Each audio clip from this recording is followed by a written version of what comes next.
and gentlemen, my name is Paul Heyman, and I serve as special counsel and the wise man to your tribal chief, Roman Reigns, the undisputed, uncontroverted, unquestioned leader of the Bloodline, the most dominant group in recent memory and in the entire history of WWE. The Bloodline has all the damn gold! For nearly 40 years, I have worked for, alongside, and even employed the absolute greatest superstars to ever do it. Just how dangerous do you want to live? I've created the Dangerous Alliance, led an extreme revolution with ECW, and managed the most legendary of all champions. And for me, none of that compares to the relationship I've built with the Anoa'i, Fatu, and Maivia families, the triumvirate that composes this dynasty that we know more colloquially as the Bloodline. My time with this family goes back 40 years. I've led them into battle, strategized with them, and have watched their children grow into top-tier superstars who have also created their own impressive legacies. And so it is my great honor to serve as your host for the WWE 2K25 showcase featuring a dynasty like no other, the Bloodline. When you look at this incredible family tree, this is proof that there is only one royal family in professional wrestling, bound by blood. A blood bond forged between High Chief Peter Maivia and Amatua Anai Anoa'i, the father of Afa and Sika, the wild Samoans, created a force that has dominated professional wrestling for over 5 decades. An elite collection boasting names like the wild Samoans, Afa and Sika, as well as The Rock, Rikishi, Umaga, Yokozuna, Nia Jax, Jimmy and Jey Uso, Solo Sikoa, Jacob Fatu, and of course, your tribal chief, Roman Reigns. They've owned championships, filled arenas, packed stadiums, broken box office records, years and decades of dedication to the craft, perfecting their art with each passing generation, ultimately leading us to right here, right now, with the Bloodline having dominated WWE for the last half-decade. As your humble wise man, it is my duty to take you through some of the most ferocious battles featuring the greatest warriors in the family. Not everything goes according to plan, and this year we're going to give you a chance to right the historical wrongs and change history to bring more glory to the Bloodline. It's our showcase, after all. Honestly, their only real competition is themselves. Acknowledge me! All of this fighting amongst each other, this constant power struggle, I won't let all of that ruin this moment. Because it's not just about Solo Sikoa or Roman Reigns. It's not just about the Usos. It's about every single member of their family that came before them, who built the lineage and who made them into the superstars that they've become today. It's been said elsewhere that wrestling has more than one royal family. That's undeniably true.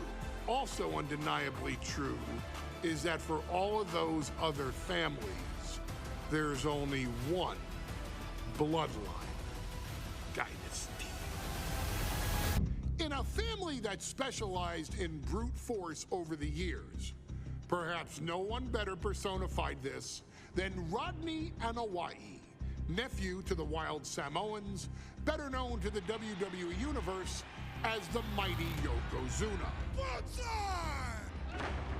The family's first world heavyweight champion, Yokozuna arrived to WWE in the fall of 1992.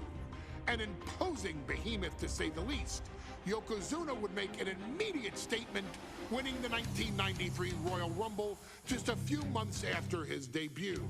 This victory would grant him a WWE Championship match at WrestleMania 9, where he took on Bret the Hitman Hart.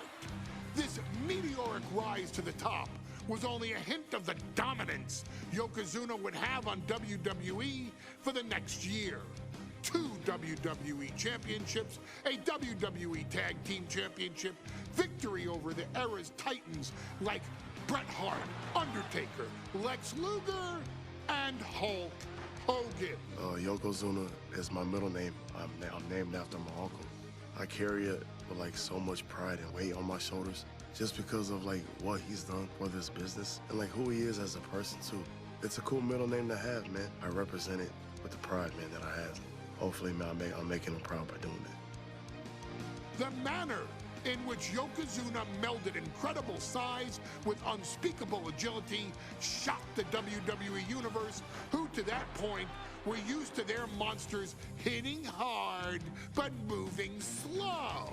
Yokozuna broke the mold, punishing opponents with super kicks, uranagis, leg drops, and of course, his devastating Banzai drop. A maneuver so effective that once it had connected, nobody kicked out of it. Nobody.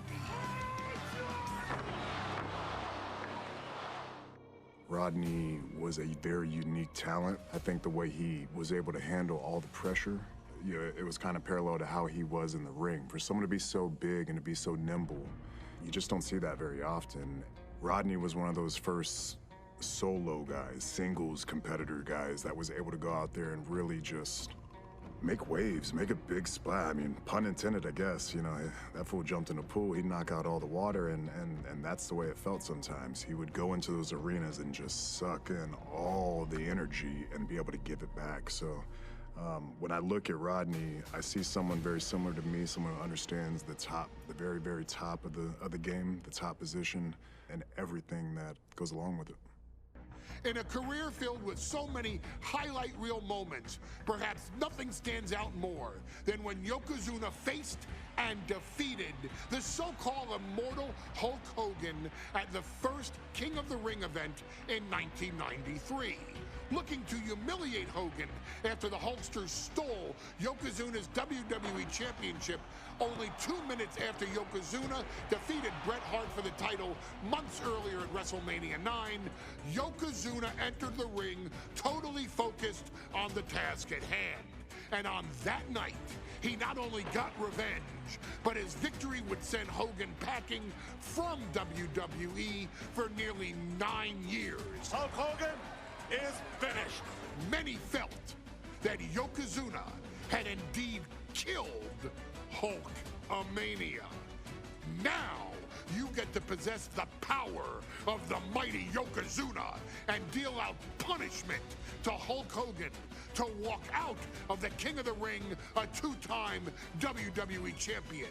Showcase the ability and the agility that made Yokozuna a Hall of Fame performer and take Hulkamania down. Banzai.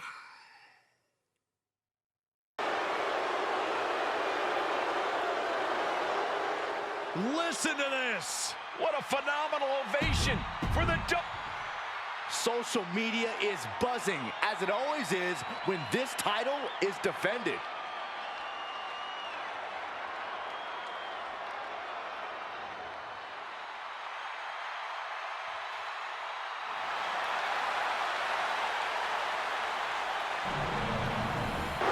And Yokozuna is once again champion. I can't believe it. The winner of this bout and new WWE Champion, Yokozuna!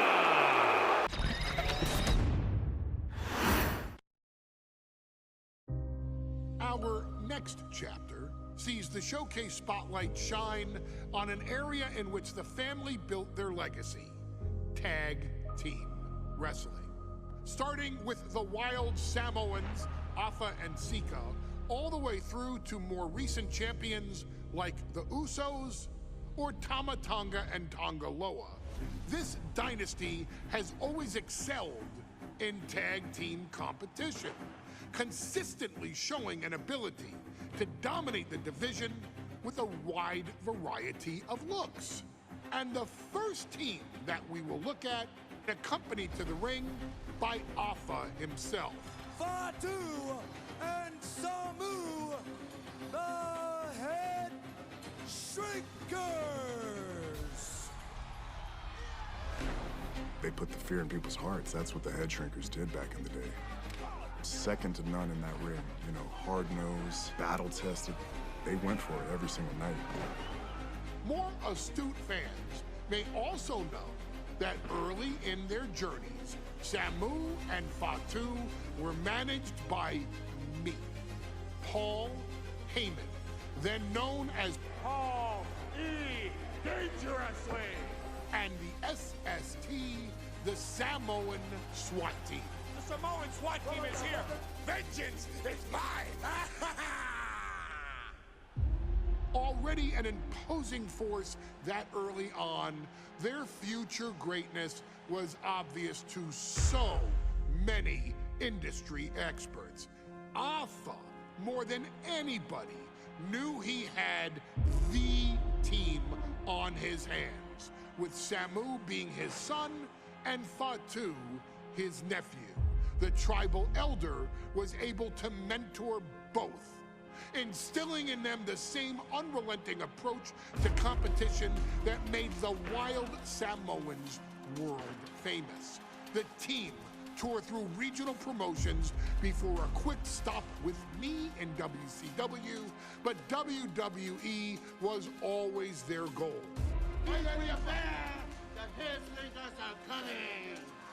Upon arrival, it was clear that the Dynasty's next generation had indeed arrived, immediately drawing comparisons to their world-renowned predecessors. 10 years before it became cool to say, Samu and Fatu displayed ruthless aggression in the ring, overwhelming opponents before the bell and continuing the non-stop attack until their hands were raised in victory. Deceptively agile for men of their size, they brutalized the opposition with devastating dives from the top rope. The duo would eventually go on to capture the WWE Tag Team Championships in the spring of 1994, fulfilling the promise and carrying the legacy to even greater heights. At WrestleMania 9, the Head Shrinkers' one and only in-ring WrestleMania appearance saw them taking on Rick and Scott, the Steiner brothers. Be prepared, Steiner brothers. We're gonna give you a pain that you have never felt before. While I'm not one to make excuses, I am one to give opportunities to you, our expert gaming member of the WWE Universe. And so, today, you have the opportunity to make things right. WrestleMania 9, Las Vegas, Nevada. The Steiners performed at a near-perfect level that day, able to find every reversal and in the chaos, emerge victorious. We are asking you to fix that. Stop them in their tracks and get the Head Shrinkers that WrestleMania victory you and I both know they deserve. But if you're not careful, you're going to find yourself reliving the very same memories that have haunted Samu and Fatu for years. Steiner lines, suplexes, Frankensteiners that will all bring your evening to a vicious, miserable end.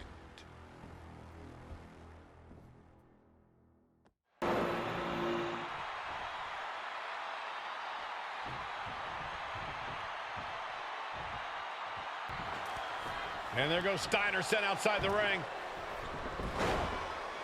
Fatu like a one-man wrecking machine right now, cleaning house. Oh, look at this, the power by Scott Steiner. But the tag was made and Scott not aware. Big kick. Scott Steiner did not see the blind tag made by Samu. Oh, this is not looking good for... And the head shrinkers get the win. Here are your winners, Samu and Fatu, the Head Shrinkers. And what a huge win for the Head Shrinkers tonight. Samu and Fatu making their family proud and proving themselves as top contenders in the tag division.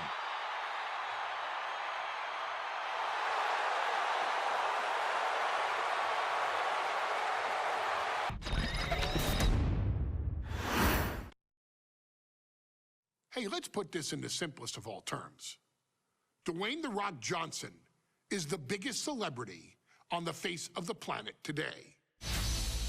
Now, whether he's a blue chipper, the people's champion, or as we know him right now, the final boss, The Rock has always commanded all of the attention in the arena since the very first moment he made his WWE debut at the 1996 Survivor Series. Born into this business, The Rock would become WWE's first ever third-generation superstar, following in the footsteps of his father and grandfather.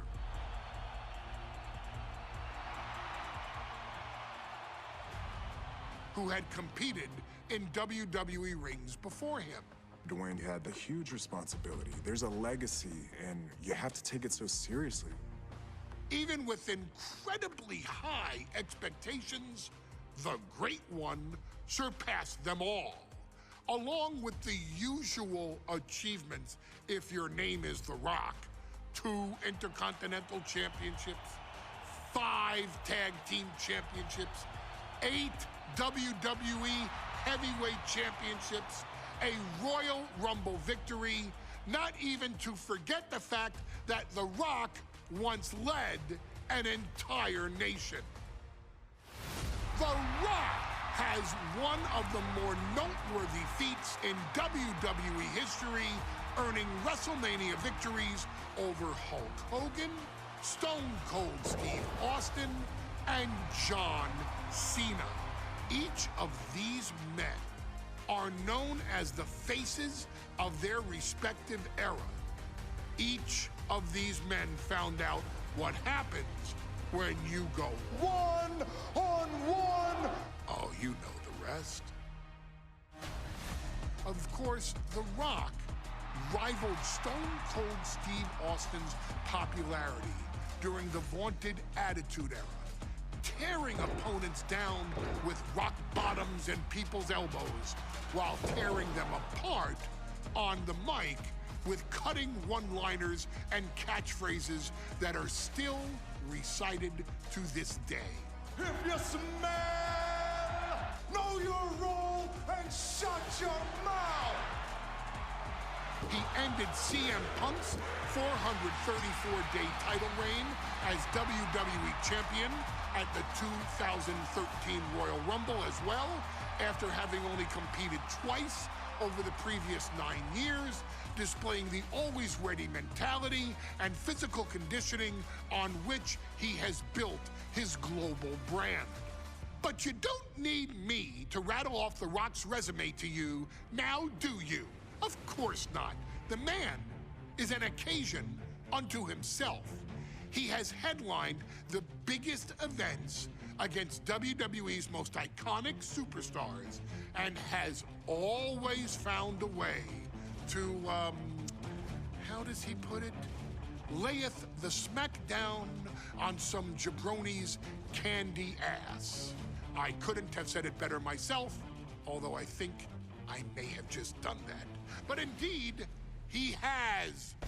On a Thursday night in February of 1997, The Rock, still known as Rocky Maivia, would find himself challenging for the WWE Intercontinental Championship.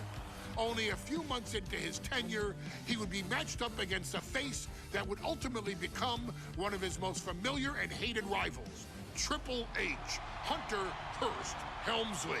Seemingly overmatched by a more seasoned opponent, a youthful Rock would demonstrate all the traits that have come to define him in the years since. Tenacity, high IQ, and that legendary Samoan strength to ultimately surprise Helmsley and kick off the first championship reign for Rocky Maivia. It would be the first step of a journey that has ultimately led The Rock into the pantheon of WWE's elite. So now it's all in your hands. It's up to you to showcase the undying drive that makes The Rock the hardest worker in the room to deliver a shocking upset against the Greenwich snob himself. Guide The Rock to victory over Triple H at a very special Thursday, Raw Thursday, to give the first jolts to what would become the most electrifying career in sports entertainment.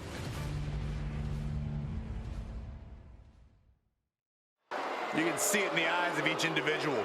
Only razor-sharp focus when this much is on the line.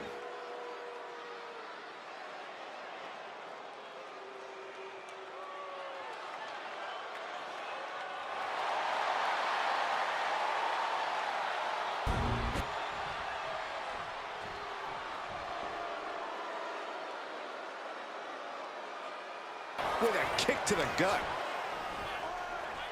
Hunter whipped into the corner, nobody home. Rocky hit hard. And now Hunter looks to take over this match. Helmsley muscling Maivia up to the top turnbuckle and a big right hand. Helmsley with something big in mind here for his challenger tonight.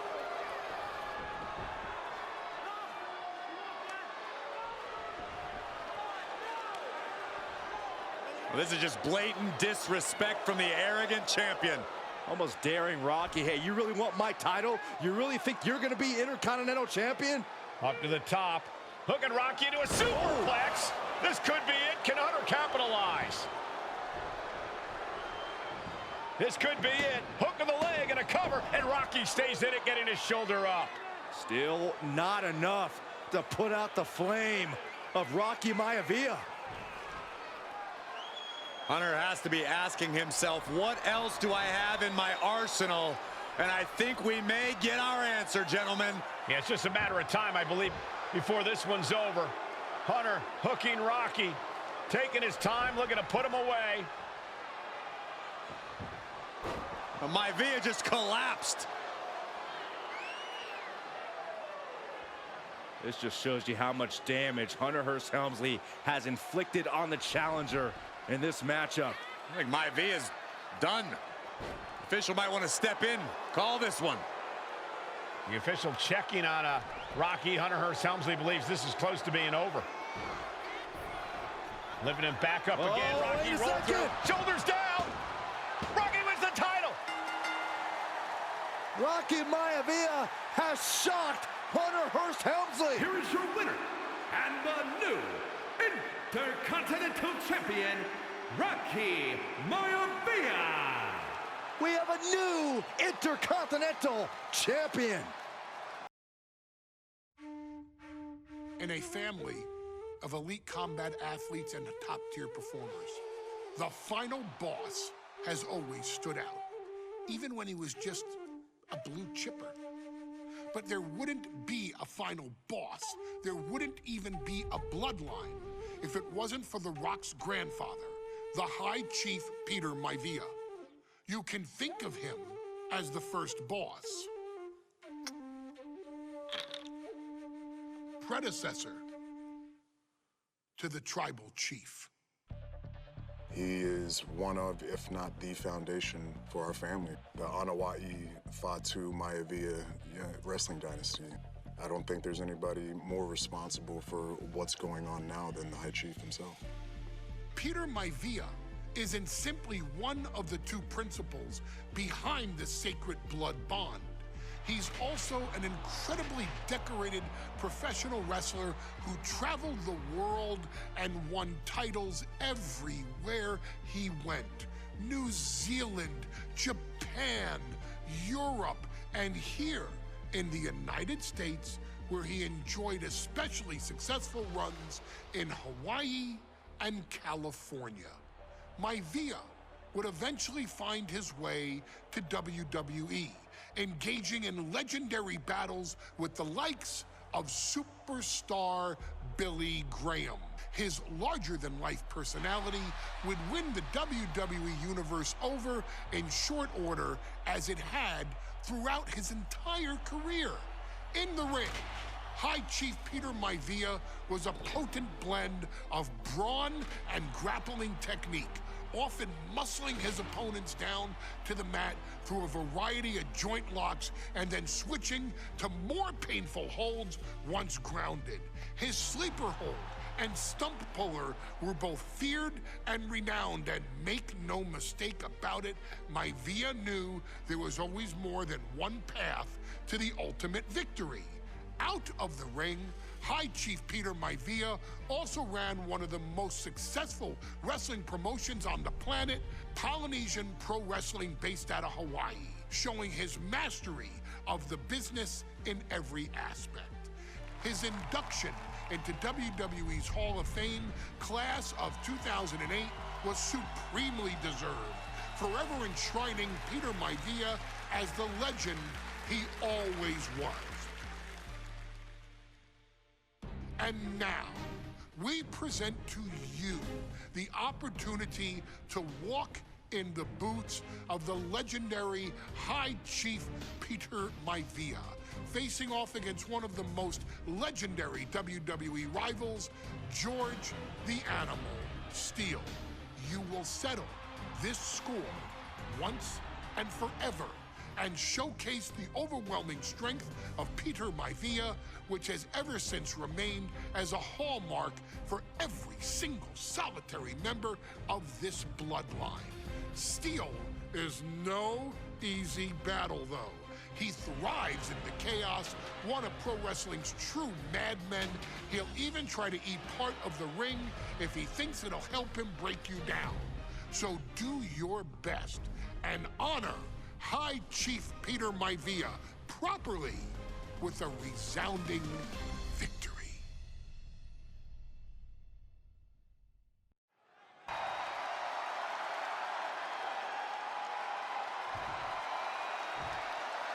And the High Chief defeats the Animal. Here is your winner, High Chief Peter Maivia.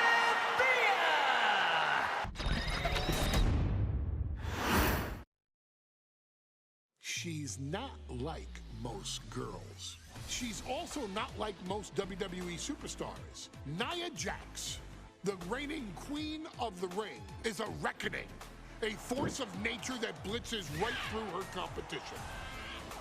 A cousin of The Rock, Nia Jax arrived in NXT almost 10 years ago with astronomical expectations.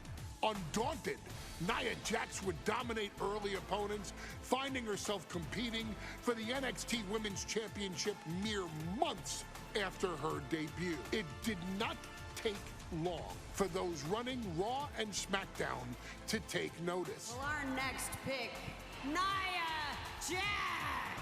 And Nia Jax would join the Raw roster as part of the 2016 draft lottery. And since joining the main roster, absolutely no one has been safe from Nia Jax.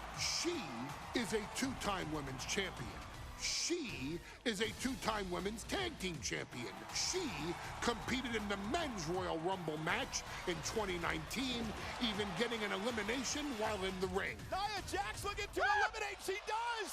She's battled standouts like Charlotte, Bayley, and Becky Lynch. And all the while, she has left undeniable destruction in her wake. In the ring, she applies many of the same tactics that once benefited Yokozuna, even using her own version of the Bonsai Drop, known as the Annihilator. And just like its namesake, if it connects, your night is over. And Nia Jax remains driven for even more success, jumping at any opportunity to prove her dominance. This last year, that included entering into the 2024 Queen of the Ring tournament after earning victories over Naomi, Jade Cargill, and Bianca Belair. Nia Jax would fight her way into the finals, taking on former NXT Women's Champion Lyra Valkyria. Valkyria built a lot of momentum, defeating Dakota Kai, Zoe Stark, and Io Sky to punch her ticket into the final at the Queen and King of the Ring. With an obvious game plan, Lyra would look to stick and move, avoiding the colossal attacks of her opponent. Unfortunately, as often happens when competing against Nia Jax, Lyra made one miscalculation, and that error in judgment provided Nia Jax with the opening she needed to annihilate her competition. This is your opportunity to crown the first queen in Bloodline history. Make Lyra suffer. Make her regret ever entering your ring. Showcase the otherworldly power that forces an entire roster to cower in your presence. Because when you're an irresistible force like Nia Jax, resistance is futile.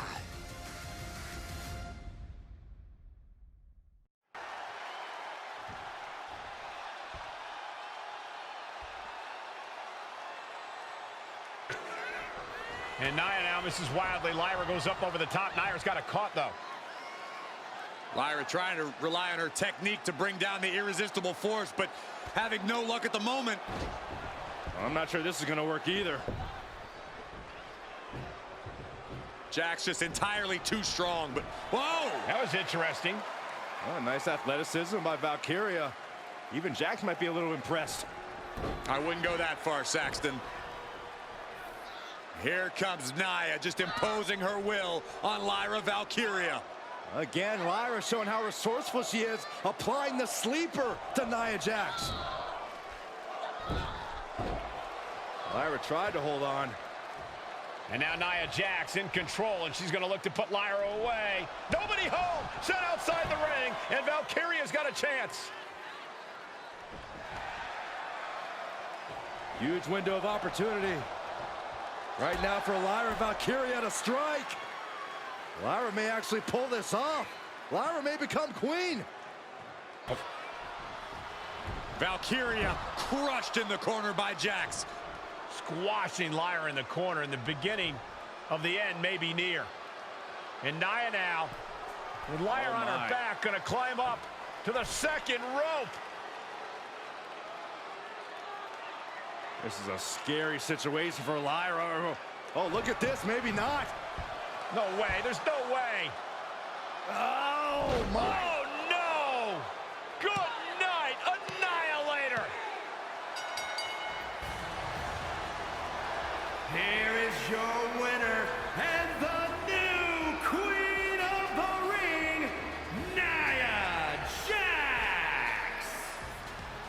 What a victory to the brand new Queen of the Ring.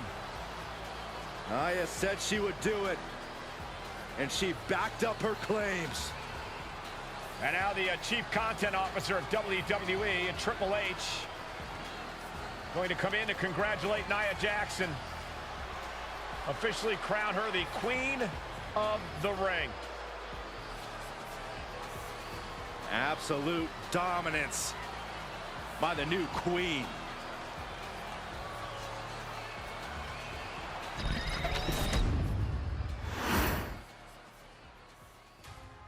I'm sure you will agree with your wise man. Many WWE superstars say they will do whatever it takes in order to achieve success. Quite often, it's a bunch of BS. But if you're lucky, you may run into someone who is willing to look out for the group. Someone willing to make sacrifices. And for this family, there was no one better than Rikishi. After the Head Shrinkers run in WWE came to an end, Rikishi, then known as Fatu, would go on a journey of self-discovery. This journey would lead to him taking on the name Rikishi, a subtle nod to his cousin Yokozuna, as well as an opportunity to start fresh with a global audience. Well, my dad, you know, when he became the Rikishi character, when you think about Samoan wrestlers, right, or mean, or aggressive, he made it like his own flavor, right? You know, he had the blonde hair, still carried the aggressiveness, but I think he just wanted to add like a little flavor to it. It became even more popular to our culture. Rikishi blitzed WWE from the jump, devastating opponents with new tricks and winning people over with his fat-ass dance moves. That Rikishi is fat, all right. P-H-A-T. And with this wave of newfound momentum came even more success, with Rikishi capturing the WWE Intercontinental Championship and displaying incredible athleticism in iconic moments like when he dove off the top of the steel cage. The year 2000 belonged to Rikishi. But little did anyone know, Rikishi held a dark secret regarding a decision he'd made not for his own benefit, but for the benefit of the family. It was at the 1999 Survivor Series that Stone Cold Steve Austin was hit by a car in the arena parking lot, forcing him from the main event later that night for the WWE Championship. For nearly a year, all of WWE was consumed with figuring out who was driving that damn car and why Austin was targeted in the first place. The verdict came in. The car was driven by Rikishi. Rikishi would stand strong. Stone Cold Steve Austin. I didn't do it for me. I did it for The Rock. What? Rikishi would lay out a years-long gripe that WWE preferred Steve Austin to The Rock, and so Rikishi had made sure that The Rock's only competition had been removed from the picture. Rikishi sacrificed his own popularity to reach this goal. The Rock thrived while Austin was on the shelf. For Rikishi, the struggle and fall was all worth it. Rikishi knew that he would eventually have to face off with the Texas Rattlesnake to answer for his sins. And he welcomed that meeting with open arms. What Rikishi was unprepared for was for WWE to stack the deck entirely, looking to make Rikishi pay for taking out their golden goose. Stone Cold Steve Austin was allowed to drive his truck directly to the ring and was generally given the freedom to do whatever the hell he wanted in the name of revenge. We are going to make things right. This time, when Rikishi and Stone Cold Steve Austin lock horns, there will be no stacking of the deck.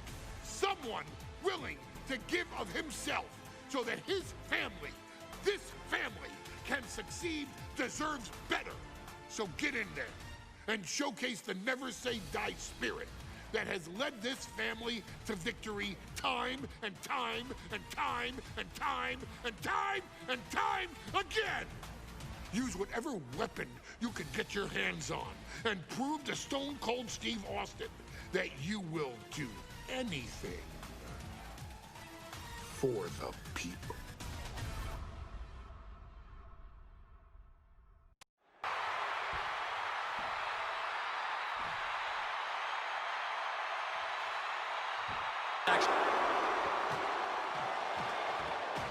Austin and Rikishi trading heavy artillery on the outside, and here comes the Rattlesnake. Stone Cold Steve Austin fired up and revenge on his mind. You got to think about how bad Austin has wanted this ever since Survivor Series last year. Been dying to get his hands on Rikishi. All of that venom, all of the vitriol inside of Austin being unleashed on Rikishi right now. Remember, this is no holds barred. Anything goes. Austin has Rikishi down. The rattlesnake is red hot. And Rikishi slows Austin down with a thunderous right. Austin's in trouble. And now steel chair. Oh, and Austin, he just averted disaster there. And now Austin gonna deliver the punishment with the steel chair.